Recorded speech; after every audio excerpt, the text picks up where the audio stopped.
The Fletcher Seventh-day Adventist Church is a Christian people who believe Jesus is the Son of God, the hope of the world, who died on the cross to redeem us all for eternal life with God.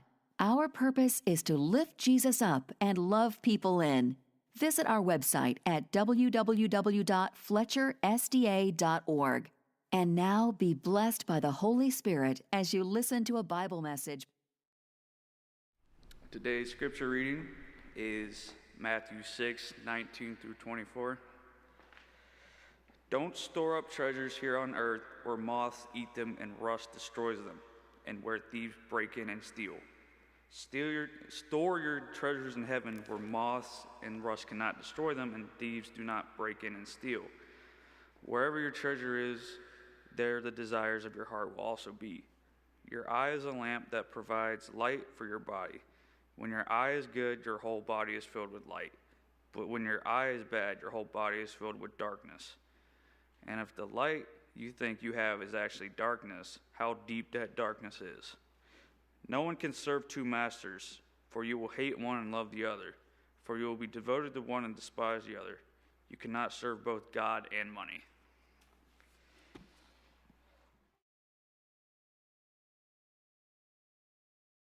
God, may the words of my mouth and the meditations of all of our hearts be pleasing in your sight. God, you who are the rock that we stand on, our stability. And God, you who are the rescuer that finds us when we've fallen off that rock. Speak to us in this place, God. We love you because of your love for us. We ask all of this in your name. Amen. So everybody bought tulips. From the wealthiest to the poorest, from the highest educated to the lowest educated, it didn't matter what your life was, you bought tulips. It was the mid-1600s in Holland, and the world was changing quickly. There were wars, there was a Reformation, all kinds of major societal shifts, some for the better, some for the worse. But in Holland, of all places, these little new bulbs, they were new to Europe at least, right? And so these new bulbs suddenly burst into beautiful color. And beyond that, they suddenly burst into major profits for people who owned them. They quickly outstripped any intrinsic value and became this crazy thing that some economists believe was like the first bubble in world history. Some argue about that. But the point remains that these things were worth far, far more than anybody could have expected. They plant these things. One of these bulbs, a single bulb sold for 200,000 florins. At the time, a person with a solid kind of workman's wage, making a good income that could support a family, was making like 200 to 300 florins a month, a week, a year. So this one bulb sold for the equivalent of, we would say in today's economy, would probably be between like $20 and $30 million for one bulb. If that's the case, wouldn't you buy one yourself? I mean, it's a reasonable investment. If you've got some of these available to you, you snatch them up, and people started to snatch these things up quickly in the hope of reselling them. People that had money were able to do it. They could just, invest a bunch of their cash into a handful of bulbs. People who didn't have money became desperate to get the money to buy these things. So there's story after story after story of people from the time selling everything to get bulbs. There's one family that sold, they listed how much land it was, I don't remember exactly, but they sold all their land is the point. Everything they owned, they sold it all, not for a handful of bulbs. They sold everything they owned for one bulb, because they knew that they could turn around and sell that bulb for more that they'd invested in, and they win, right? No problem. People went out of their way to find these. They were selling them all over the place, and everything looked great. Just the prices kept going up, and everyone's making so much money and investing this cash.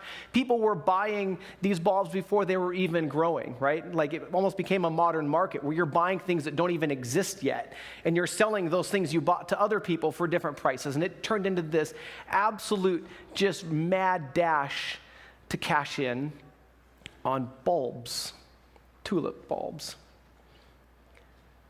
And then one day, in a small town, nobody showed up for the tulip sale. And it's interesting because they say it was most likely just because everyone in the town was sick. The plague was going around and that town had been hit. So most likely it had nothing to do with the value of the bulbs. People were sick, didn't show up. It caused panic, and the whole thing fell apart because of that one day. Everyone starts selling. Maybe they're not worth as much, so people start trying to unload these things. And almost overnight, it went from a scenario where you could sell everything to have a bulb in your hand that was worth so much more than what you'd sold, to where you're stuck with a bulb that you'd sold everything for and it's worth pennies. You're like, well, that's awkward. Home to the wife. So how things go at work today? Well, let's have dinner first. Then I'm going to run away and not tell you what happened because I sold everything and here's a bulb. You want to plant it. It's a very pretty flower. I know how you do love tulips, dear. And that's all you own, so you better love them. Everything fell apart. People who had bet everything were left with nothing in their hands, or something in their hands that was worth nothing. And Jesus tells a story, or gives a teaching, in Matthew 6, where he brings some challenging words of warning to us, that many of us who believe that we've invested rightly are left with something like a bulb that we paid everything for that's not going to pay out. And he starts like this. Verse 19 of chapter 6, he says, "Do not store up for yourselves treasures on earth where moth and rust destroy and where thieves break in and steal, but store up for yourselves treasures in heaven where moth and rust do not destroy and where thieves do not break in. For where your treasure is, there your heart will be also." And the reality is that every single one of us bet everything every day. We might not feel like we have a lot of money to invest in the stock market or we're taking any major risks, but the reality is every one of us has been given something. Every one of us has been given time. Every one of us has been given energy. Every one of us has been given hopes. And every single day we wake up and we bet those on something, don't we? That you put your time either into going to work because you believe that's going to provide what you need, or you put your energy into avoiding work because you believe that you're going to find some help somewhere else. You put your hope in the money that you've saved up. You put your hope in the relationships that you're cultivating. All of us bet everything every day in the hope that it's going to pay out. And it's good things. The interesting thing here is that Jesus does not say, you know what, don't bet your money on things that are immoral or things that are unethical or things that are evil. Jesus says, here's the reality. All of you have put like your chips on the table there and you've betted on something that you think is going to pay out. And he says, here's the reality. It won't. The things that we put our energy into, the things that we put our time into, the things that we put all of our hope into, they're not stable, are they? I mean, the economy is an easy one to look at, right? Like we believe like, okay, if I could get enough money, I don't want to be like greedy, but if I get enough, then I could be safe, I could be stable, I could be secure, and then I'm not going to have to worry. But what if you lose it? What if I put all my hope in the money I've saved? What happens when I've lost that money? Did I just lose money? What else did I lose? What do you think? Security. What else? What did I lose when I lost that? If I put everything in, if I put all my hope in that, I lost my hope. And what happens when people lose their hope? I mean, you see that in the stock crash of 1929, one of the first times it happened, that people had bet everything and overnight they lost it all. And the sad, sad reality was that you had people that had bet their life savings. They'd put everything into the markets and it was gone overnight for some of these people. And you had these sad stories start to pop up where people that had had everything the day before lost it all and they went out and they ended their lives. But you didn't hear about people during that time in the Dust Bowl that didn't have anything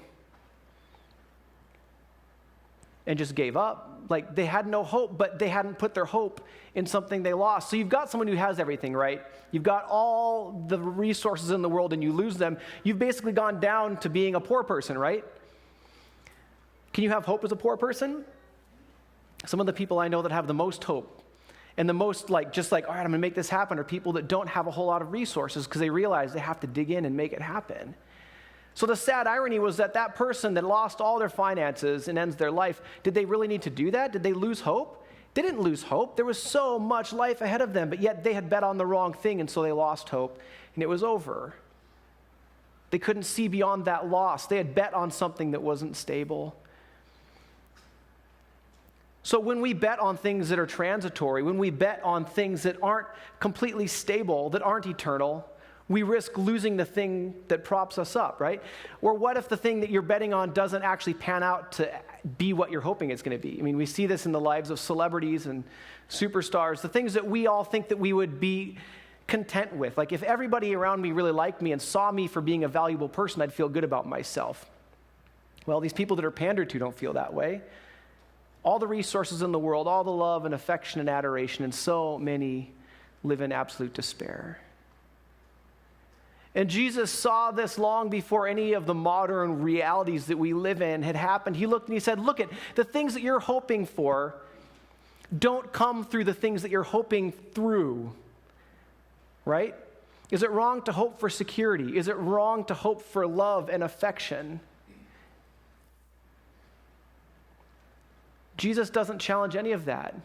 Interestingly enough, when you go to the next part of the chapter, Jesus says, listen, the pagans chased after all these things. They want financial security. They want love. They want clothing. They want housing. They want all of these things, he said. He says, I'm going to take care of that. Don't worry about it. He doesn't say what you're hoping for is bad. He says you're hoping for it in a way that you're not going to get it. I have a friend who is a pastor out in Paradise, California. And any of you who follow the news know where this is going, right? Everything gone overnight. Everything gone.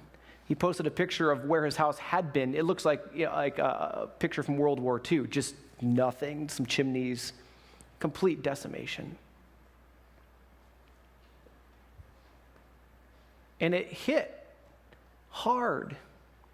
Both him and his wife. They posted things about how it just absolutely destroyed them to lose everything. All of these things they'd saved. I mean, they're not even being just like materialistic pictures, memories. These are not things that are bad. And they lost them.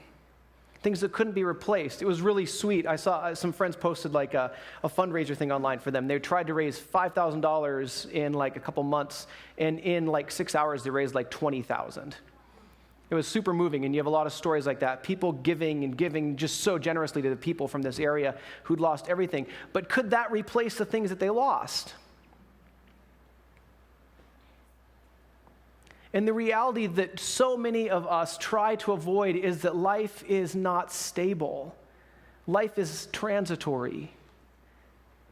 Not just finances, but relationships. That one day love is there and the next day it's gone.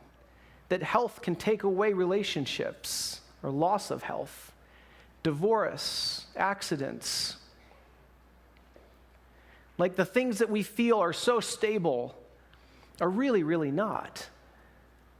I think it's important sometimes for us to remember that all of us will be gone, right? It feels so normal here, right? All of us are going to be gone. Sorry, like Downer, Merry Christmas, Happy Sabbath. It's my gift to you is existential crisis today. We're all going to be gone. Every one of us. From the healthiest, the veganest of you vegans to the McDonaldist of you McDonalds. You're all going to be gone. Your name will be on a gravestone that will be gone. I mean, the stones go away. It goes to the point where the names are gone. My family, we've been able to trace our genealogy back to like around before 100 AD, right? Super fascinating. And so I've got all these names, and I look at all these names, but I know nothing about them. And the coolest one is the first one we have. His name is Godwolf, which is a pretty awesome name if you're looking for a name for a child. Godwolf, not just a wolf, not just God, Godwolf, right? Godwolf died, right? It didn't help him to have that awesome of a name. Like we all go away. We're like dust. We're like vapor. Even the most righteous of us, the first truly righteous man in the Bible, Abel, right? He died because of his righteousness. You know what his name means in Hebrew? Abel. It means a vapor. It means nothingness. From the very beginning, the righteous are vapor. All of us. And Jesus looks down on us in our franticness to build stability on things that are good and holy and beautiful, love and connection, hard work, reaping the benefits of your hard work. All of these good things, Jesus says, all of this will fail you because you're building it in a world that does not last. It's that simple. And all of us invest. All of us try. I think of the story of the 3 Hebrews thrown in the fiery furnace, right? So they're told, worship this thing or throw it in the fiery furnace. And they're like, no way, dudes. Like, throw them in the fiery furnace. We're like, yeah, look how awesome they were. They were willing to risk their lives for their beliefs, right? That's true. But you know what happened to the guards who threw them into the fire? They died. It says it was so hot, these guys died. Do you think they didn't know there was that risk when they went to throw these guys in the fire? I don't think they thought they were going to die, but they knew this is hot, this is dangerous. These guys went to work that day willing to risk their lives for something bigger than themselves. Isn't that respectable? I would say that it is. They were willing to risk their lives on something bigger than themselves. The problem is that they risked their lives on Nebuchadnezzar's empire. Did that last?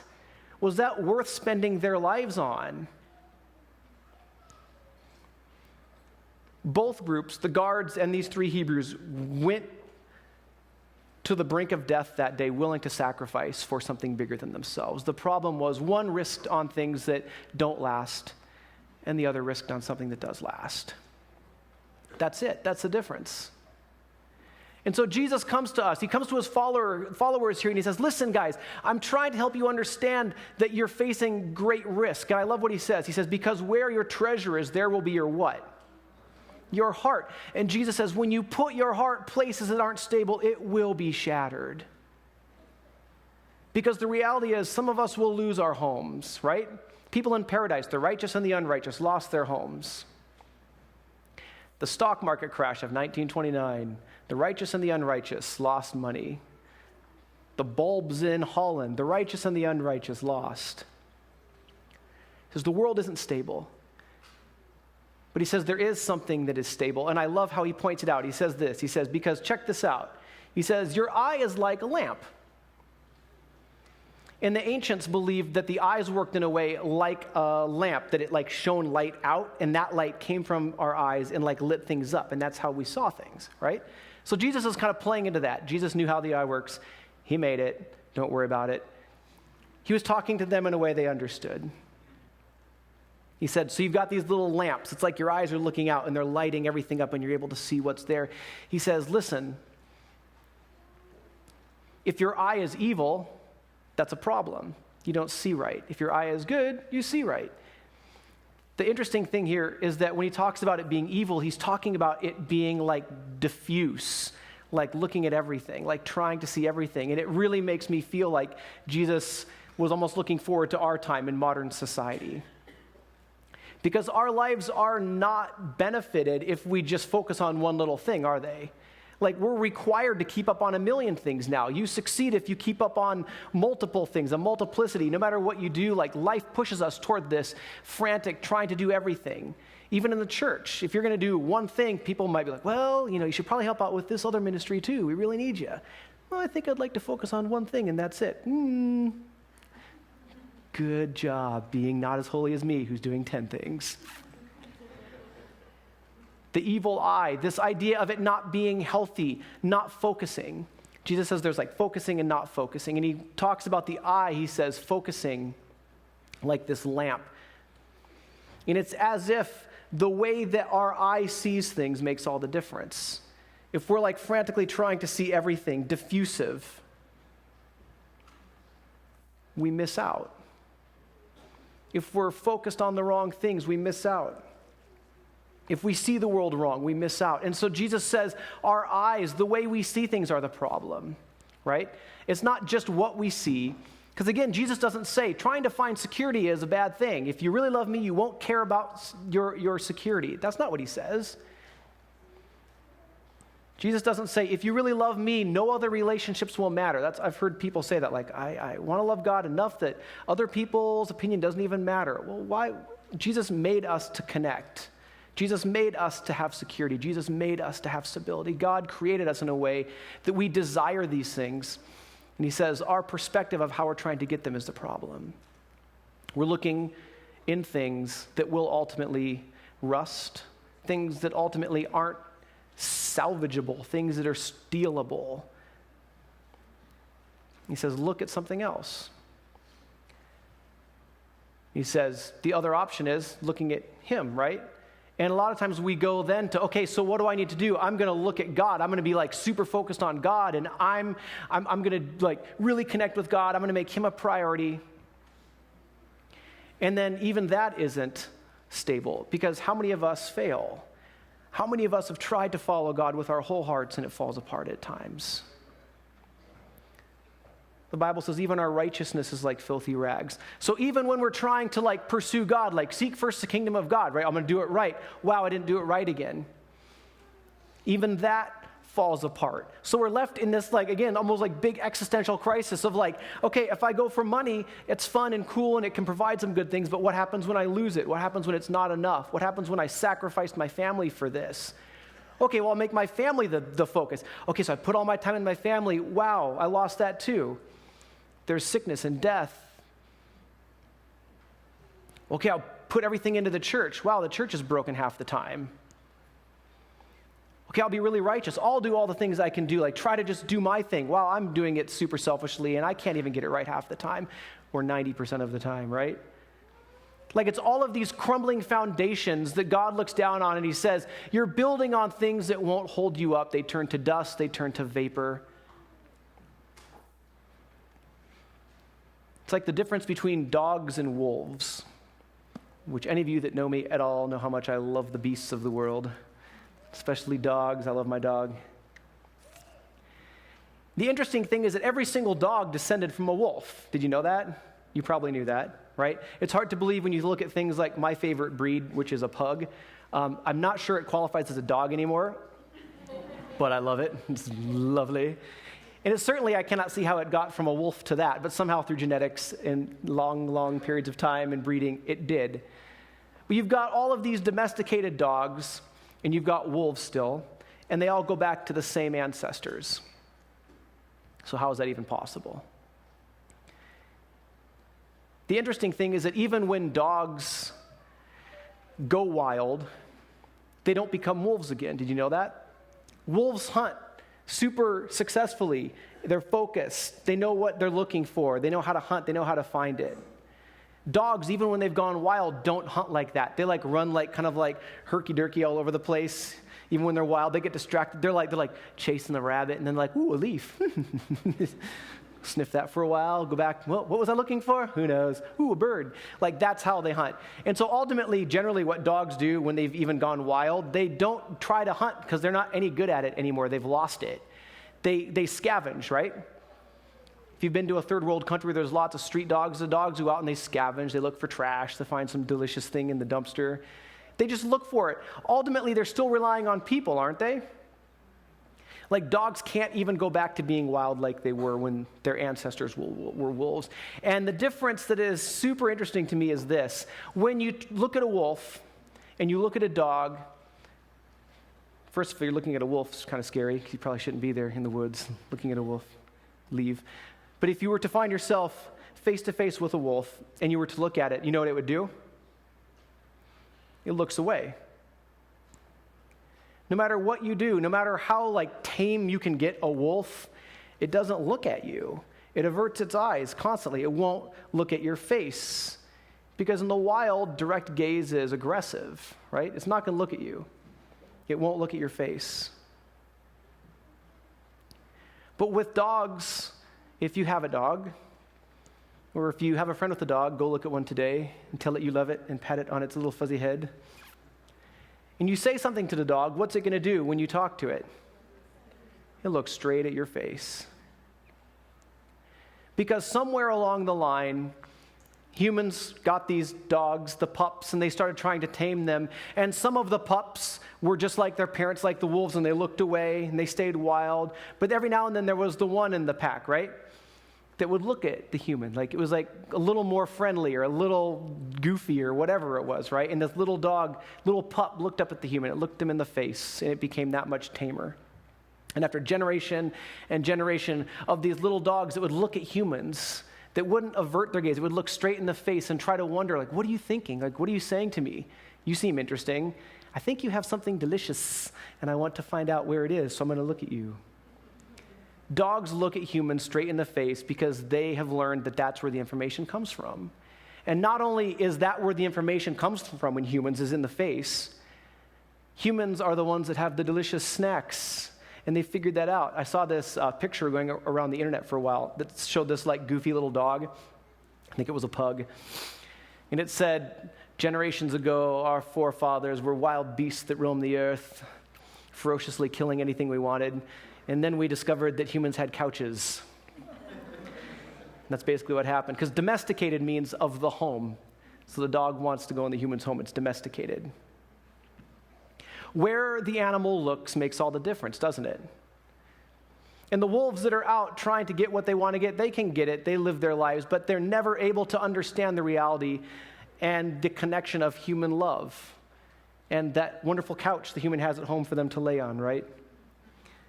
The dog looks straight in your face and he finds something. And Jesus looks at his people that are following him here. And he says, all the stuff around you that you're looking at with your frantic gaze is with your eye that's not healthy. He says evil, the word is more like, again, kind of diffuse. You're like looking at all these things, trying to build this life. He says, stop staring at all these things. Stop frantically looking around you at these other things and turn your eyes on me.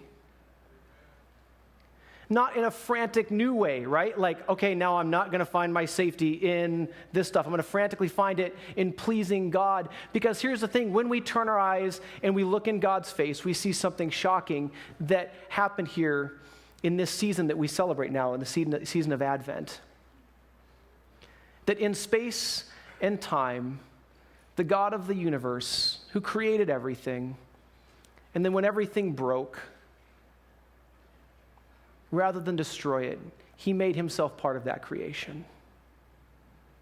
That he gave himself flesh and blood and nerve endings, that for a time,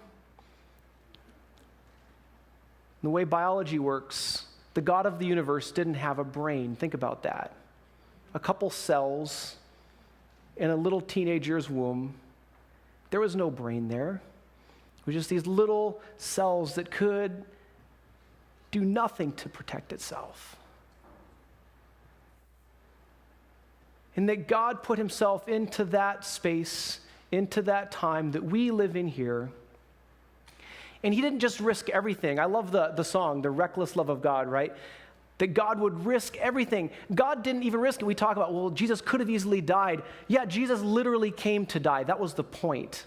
He gave himself blood so that he could bleed. He gave himself nerve endings so he could feel pain. He gave himself mortality so that he could die. And he did all of that in order to give everything to us. That when we look up into the universe, at the center of all reality is a God of love, a God that gives, a God that pursues. And that in our pursuit, in our franticness to build a life that's stable and secure, God looks down on us with sadness and says, don't break your heart. Don't put your heart where those treasures are, even in good things, because those things fade away. It says, bet your life on the God who bet everything on you.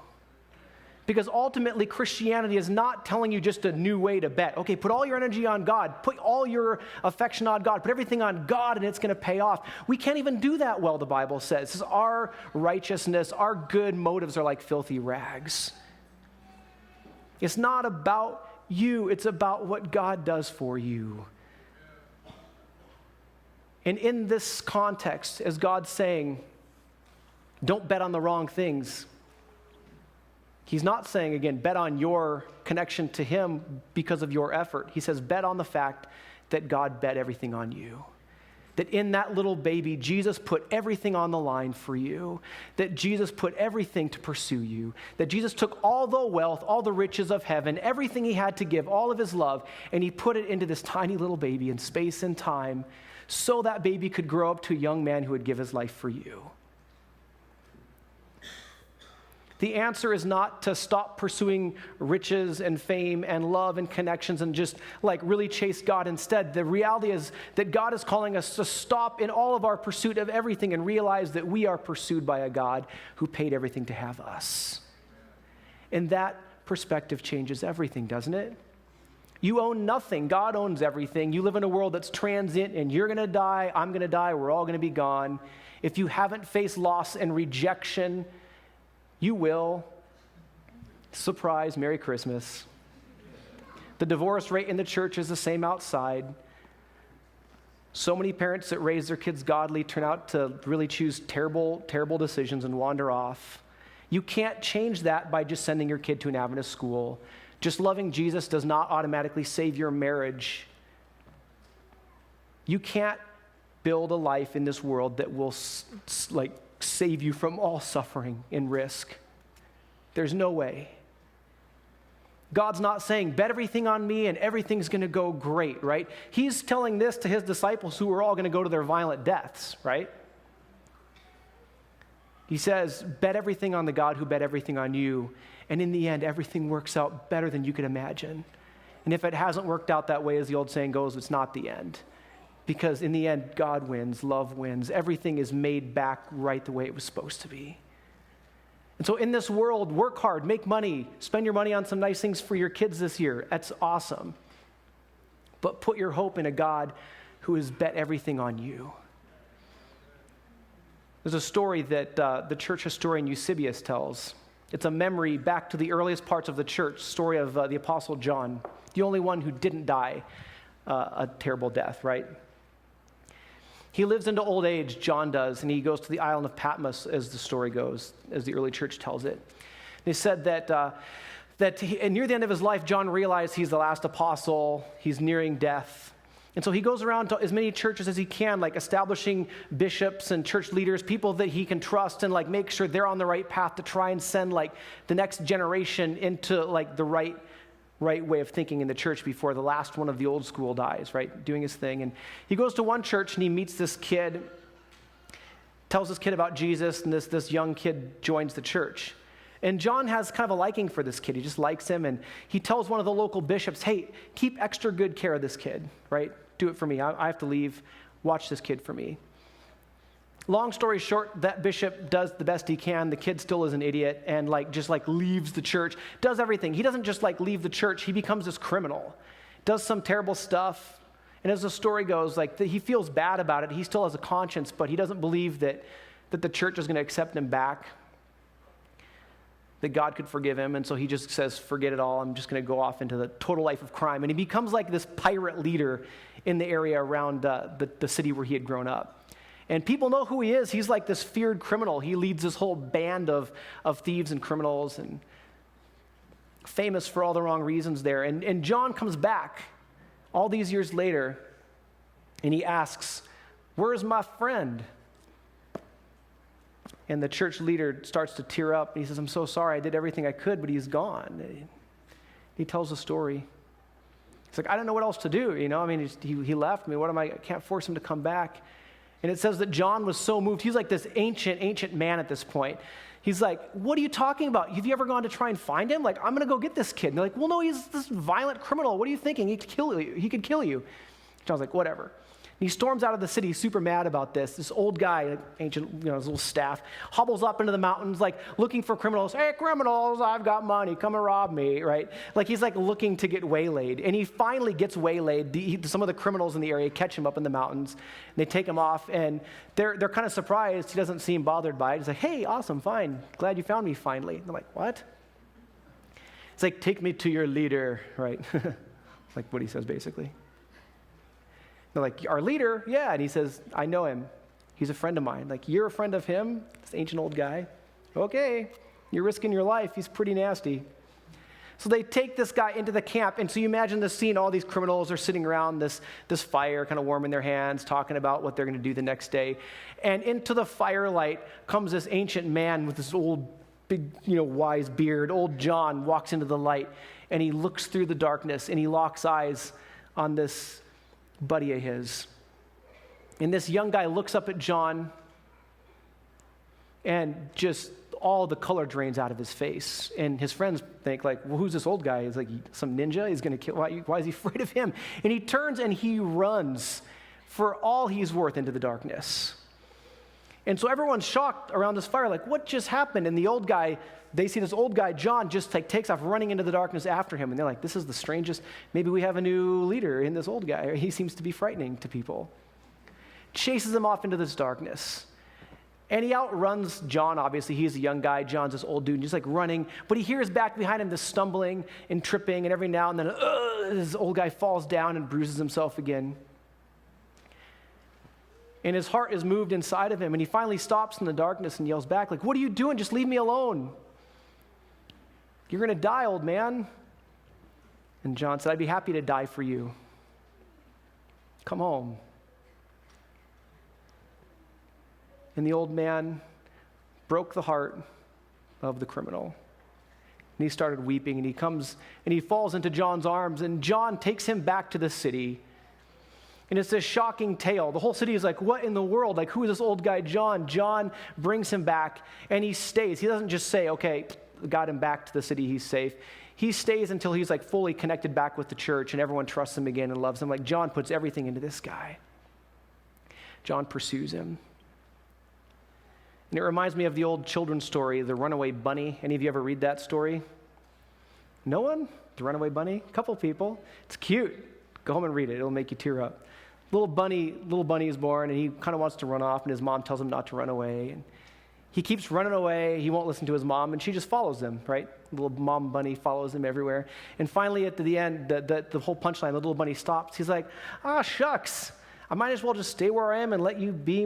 I might as well stay where I am and be your little bunny. Just followed him everywhere. And the challenge for us today is not to frenetically put our energy into something new. The challenge for us today is to realize that you are pursued by a God who bet everything on you.